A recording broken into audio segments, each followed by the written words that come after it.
Hello, আসসালামু আলাইকুম। সবাইকে টি হাবের পক্ষ থেকে শুভেচ্ছা। A technical analysis hub actually uh প্রতিনিয়তই বিভিন্ন শেয়ারের টেকনিক্যাল অ্যানালাইসিস দিয়ে থাকে। সেক্ষেত্রে আমাদের এই চ্যানেলটি যদি ভিজিট করে রাখেন বা সাবস্ক্রাইব করে রাখেন, তাহলে আপনার হাতে থাকা শেয়ারটি কোনো এক সময় হয়তো অ্যানালাইসিস পেয়ে যাবেন। যাই হোক, আমরা আজকে শেয়ারটি উম আ বিসিএস-এর শেয়ারটি নিয়ে আজকে একটু অ্যানালাইসিস করব। তো সেক্ষেত্রে আপনারা স্ক্রিনে দেখতে পাচ্ছেন শেয়ারটির উইকলি চার্টের উইকলি প্রাইস চার্ট আমরা দেখতে পাচ্ছি। যাক, আপনারা দেখতে পাচ্ছেন স্ক্রিনে যে ২০০৮ সালে শেয়ারটির কিন্তু লোয়েস্ট প্রাইসের দিকে ছিল আর কি। শেয়ারটি ৳৫ থেকে প্রথম এর মুভমেন্ট শুরু হয় আর কি। তো সেক্ষেত্রে এখান থেকে উঠে শেয়ারটি কিন্তু অলমোস্ট ৳১২৫ দিকে চলে যায়।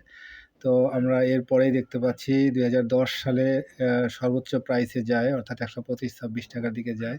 এরপরেই কিন্তু ২০১০ সালের যে আমরা জানি যে শেয়ার মার্কেটের একটা ট্র্যাজেডি ছিল ২০১০-এ বড় ধরনের শেয়ারের ধস নামে। তো সেখান থেকেই কিন্তু শেয়ারের প্রাইসটা একদম শার্পলি ডিক্লাইন করতে থাকে এবং ডিক্লাইন করতে, করতে শেয়ার প্রাইস যেখান থেকে উঠেছিল ঠিক সেই লেভেলেই প্রায় চলে আসে আর কি।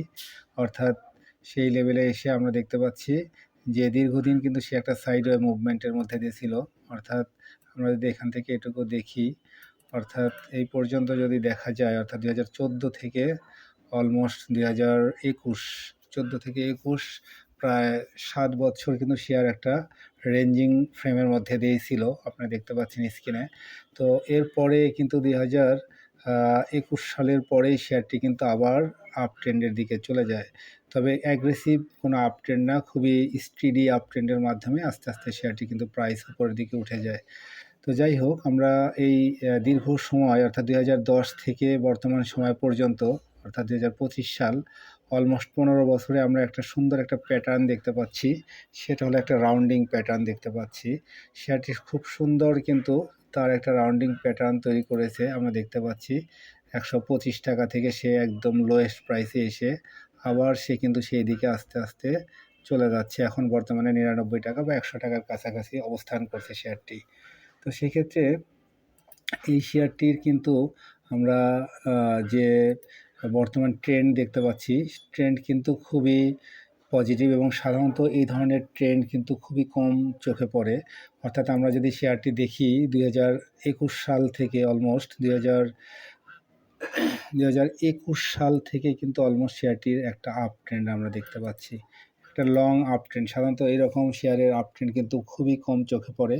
কারণ আমরা জানি যে লাস্ট কিছুদিন বা লাস্ট ২-৩ বছর কিন্তু শেয়ার মার্কেট খুবই নাজুক অবস্থার মধ্যে আছে। কিন্তু বিএসএসির শেয়ারটি কিন্তু কখনোই সে তার ডাউন ট্রেন্ডে যায়নি। আমরা খুবই ছোট পরিসরে আমরা দেখতে পাচ্ছি একটা ডাউন ট্রেন্ড।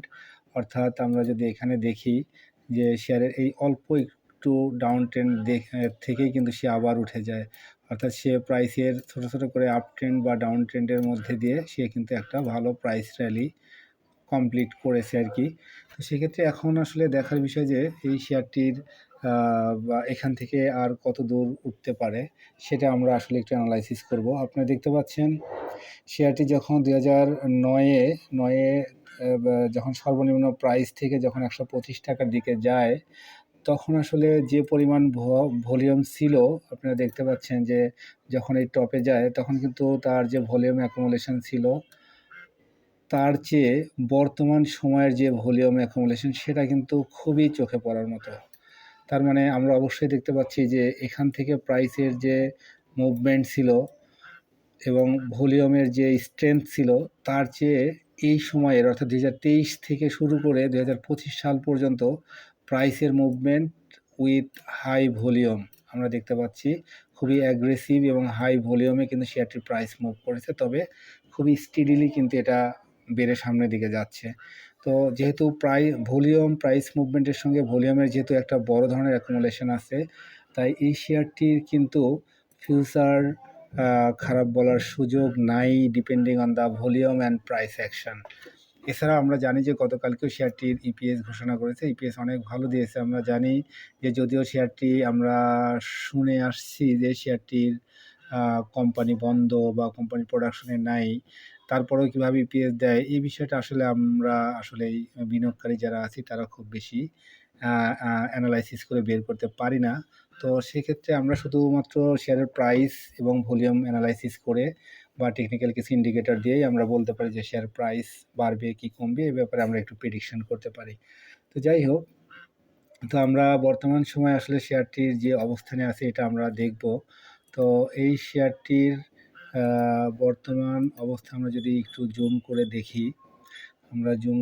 দেখি, তাহলে আমরা স্পষ্ট দেখতে পাচ্ছি এই শেয়ারটির কিন্তু সুন্দর একটা রেসিস্ট্যান্স পয়েন্ট ছিল। এইটা রেসিস্ট্যান্স ছিল প্রায় 98-এর দিকে, 98-এর দিকে রেসিস্ট্যান্স ছিল। এর আগেও যেহেতু সে একবার এই রেসিস্ট্যান্স ব্রেক করে আবার পড়ে যায়, তো সেক্ষেত্রে সে কিন্তু আবার আজকে রেসিস্ট্যান্সের মাথায় গিয়েই দাঁড়িয়ে আছে আমরা দেখতে পাচ্ছি। তো সেক্ষেত্রে এখন দেখার বিষয় শেয়ারটি কি আসলে এই যে রেসিস্ট্যান্স জোন সে এটা ট্রিপল টপ তৈরি করেছে এবং এই লেভেলটাকে কি সে ক্রস করতে পারে কিনা, এটা কিন্তু খুবই একটা ইম্পর্টেন্ট জোন আমরা দেখতে পাচ্ছি।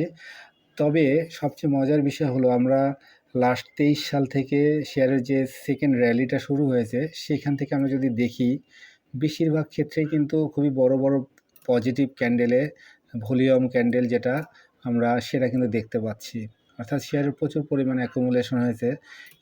আমরা নিচের যে ইয়েতে দেখতে পাচ্ছি ভলিউম লাইন, সেখানে দেখতে পাচ্ছি যে প্রচুর কিন্তু গ্রিন ক্যান্ডেলে কিন্তু ভলিউম হয়েছে আর কি। ছোটো ছোটো আপ ট্রেন এবং ডাউন ট্রেনের মধ্যে দিয়ে শেয়ার কিন্তু ক্রমান্বয়ে বেড়ে চলছে আর কি আমরা দেখতে পাচ্ছি। তো যাই হোক, শেয়ারটির কিন্তু বর্তমান যে অবস্থা এবং প্রাইস মুভমেন্ট এবং ভলিউম সেটা কিন্তু অবশ্যই চোখে পড়ার মতো। তো যাই হোক, আমরা এই বিষয়টা আমরা আরও একটু বিস্তারিত দেখব যে শেয়ারটি কি হতে পারে।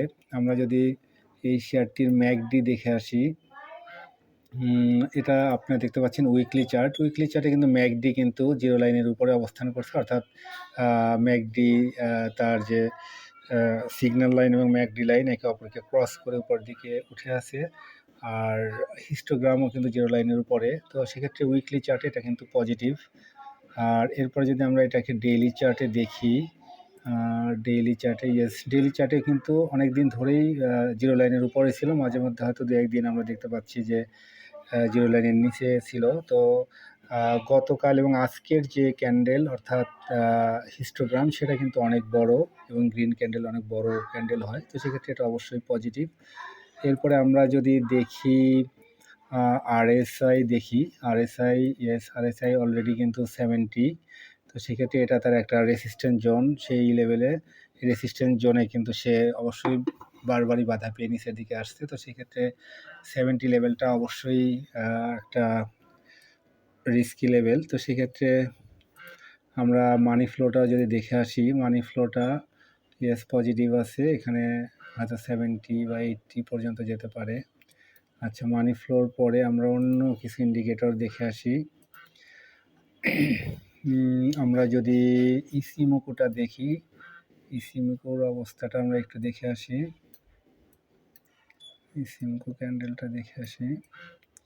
ইসিমোকো ক্যান্ডেলের সবচেয়ে একটা পজিটিভ দিক হলো, সবচেয়ে পজিটিভ দিকটা বলবো সেটা হলো ইসিমোকো ক্যান্ডেলে আমরা যেটা দেখতে পাচ্ছি ইসিমোকো ক্লাউডে, সেক্ষেত্রে ক্লাউডের নিচে কিন্তু দীর্ঘদিন কিন্তু শেয়ারটা আসেনি, অর্থাৎ শেয়ারের প্রাইস কিন্তু আমরা দেখতে পাচ্ছি যে সে ক্লাউডের উপরেই কিন্তু বারবার ঘোরাঘুরি করেছে। দেখেন যে এই যে এখান থেকে যদি দেখি বারবার সে আপ ডাউন করে ক্লাউডের উপরেই অবস্থান করছে এবং মাঝে মধ্যে দুই একবার আমরা দেখতে পাচ্ছি যে ক্লাউডের নিচে আসলেও সে কিন্তু খুব বেশি সময় এখানে স্টে করেনি, অর্থাৎ আবার সে ঘুরে ফিরে আবার ক্লাউডের উপরে অবস্থান করছে, এটা খুবই পজিটিভ দিক। আমরা আর একটা মজার বিষয় দেখব, সেটা হলো যদি বোলিঙ্গার ব্যান্ডে দেখি, আপনারা দেখেন এখানে বোলিঙ্গার ব্যান্ডে ডেইলি চার্টটা দেখে আসি, উইকলি চার্টটা দেখি। উইকলি চার্টে বোলিঙ্গার ব্যান্ডেও খুবই মজার একটা বিষয় দেখেন যে আমরা যদি এই 2021 সাল থেকে দেখি তাহলে সবচেয়ে চোখে পড়ার মতো একটা বিষয় সেটা হলো দেখেন বোলিঙ্গার ব্যান্ডের যখনই প্রাইস মুভমেন্ট শুরু করেছে শেয়ারটি কিন্তু এভাবেই উঠে যাচ্ছে বারবার, অর্থাৎ সে বোলিঙ্গার ব্যান্ডের যে মিডল ব্যান্ড সে বারবারই কিন্তু মিডল ব্যান্ডের নিচে নামেনি। এটা খুবই মজার একটা বিষয়। সাধারণত দেখা যায় যে বলিঙ্গার ব্যান্ডের লোয়ার ব্যান্ডকে টাচ করে আবার উপরে যায়। কিন্তু আমরা এই বিসিএসআর শেয়ারটির ক্ষেত্রে দেখতে পাচ্ছি সে আপার ব্যান্ড এবং মিডল ব্যান্ডের মধ্যেই সে প্রাইস কিন্তু মুভ করছে। হয়তো একবার বা দুইবার একটু নিচের দিকে আসছে, কিন্তু বেশিরভাগ সময়ই আমরা দেখতে পাচ্ছি মিডল ব্যান্ডে টাচ করে সে উপরে যাচ্ছে। অর্থাৎ তার প্রাইসের মুভমেন্ট কিন্তু খুবই চোখে পড়ার মতো। আর নিচের দিকে তো ভলিউম ক্যান্ডেলগুলো আমরা দেখতে পাচ্ছি যে গ্রিন ক্যান্ডেলে কিন্তু প্রচুর ভলিউম অ্যাকুমুলেশন হয়েছে। তো সেক্ষেত্রে এই শেয়ারটি কেন এত অ্যাগ্রেসিভলি মুভ করছে বা কেন ক্রমান্বয়ে বেড়ে যাচ্ছে, এটা আসলে আমরা কেউই হয়তো সাধারণ বিনিয়োগকারী কেউই বুঝতে পারি না। তো সেক্ষেত্রে আমরা শুধুমাত্র প্রাইসের চার্ট দেখেই বুঝতে পারি যে আসলে শেয়ার কি হতে যাচ্ছে। আমি হয়তো আবারও বলবো যে শেয়ারটির কিন্তু খুবই গুরুত্বপূর্ণ যে ইস্যু সেটা হলো এইখানে যে পরিমাণ ভলিউম হয়েছিল, আপনারা দেখতে পাচ্ছেন এখানে যে পরিমাণ ভলিউম হয়েছিল তার চেয়ে কিন্তু এখানে ভলিউম অনেক বেশি। অর্থাৎ এখানকার প্রাইসের যে স্ট্রেংথ সেটা কিন্তু অনেক বেশি। এটা আমি বলবো যে এই হিসাবে শেয়ারটির কিন্তু এই প্রাইস মুভমেন্ট অনেক স্ট্রঙ্গার আগের প্রাইস মুভমেন্টের চেয়ে। এটা আমার কাছে মনে হচ্ছে যে আগের প্রাইস মুভমেন্টের চেয়ে এখনকার প্রাইসের মুভমেন্ট অনেক বেশি স্ট্রঙ্গার। এই ইস্যুটা যদি আমরা ওবিভি দিয়ে দেখি তাহলে আমরা অবশ্যই আরও ক্লিয়ার হয়ে যাব। আমরা ওবিভিটা দেখে আসি।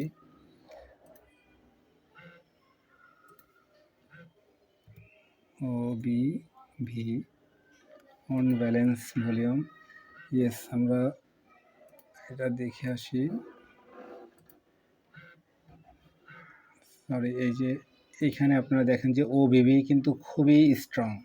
আমরা জানি যে প্রাইস মুভমেন্টের সঙ্গে যদি ভলিউমও যদি মুভ করে, অর্থাৎ ভলিউম এবং প্রাইস মুভমেন্ট যদি একসঙ্গে হয় তাহলে ওবিভি কিন্তু এরকম পজিটিভ হয়। আমরা স্ক্রিনে দেখতে পাচ্ছি যে দীর্ঘদিন ধরে কিন্তু ওবিভি স্ট্রং একটা পজিশনে অবস্থান করছে। তো সেক্ষেত্রে এটা খুবই ভালো দিক। অর্থাৎ আমরা সাধারণত বলি যে যদি কোনো শেয়ার খুব কম ভলিউমে যদি প্রাইস মুভ করে তাহলে সেই প্রাইস মুভমেন্ট কিন্তু ধরে রাখতে পারে না। কিন্তু যদি কোনো শেয়ারের ভলিউম এবং প্রাইস মুভ একসঙ্গে হয় তাহলে সেটা কিন্তু সেই মুভমেন্টটা অনেক স্ট্রঙ্গার হয় এবং প্রাইস তখন ধরে রাখার সুযোগ থাকে। তো যাই হোক, এই শেয়ারটির বর্তমান অ্যানালাইসিস হলো এই পর্যন্তই। সবাই ভালো থাকবেন। তবে আমি অবশ্যই বলছি, বারবারই বলছি, এই শেয়ারটি কিন্তু অনেক রিস্কি শেয়ার। সেক্ষেত্রে জেনে বুঝে বিনিয়োগ করবেন। আর হলো নিজ দায়িত্বে বিনিয়োগ করবেন। আমি অবশ্যই এই শেয়ারটি নিয়ে শুধুমাত্র টেকনিক্যাল অ্যানালাইসিস নিয়েই কথা বলেছি। বিশেষ করে আমি যে জিনিসটা খুব পছন্দ করি সেটা হলো শেয়ারের প্রাইস মুভমেন্টের সঙ্গে শেয়ারের ভলিউম নিয়ে আমি বেশি আসলে কথা বলি। ভলিউম যদি বাড়ে তাহলে আমার কাছে তখন মনে হয় যে এই শেয়ারটি অবশ্যই ভালো করার যথেষ্ট জায়গা থাকে আর কি। তো যাই হোক, এটা হলো এই শেয়ারের অ্যানালাইসিস। সবাই ভালো থাকবেন।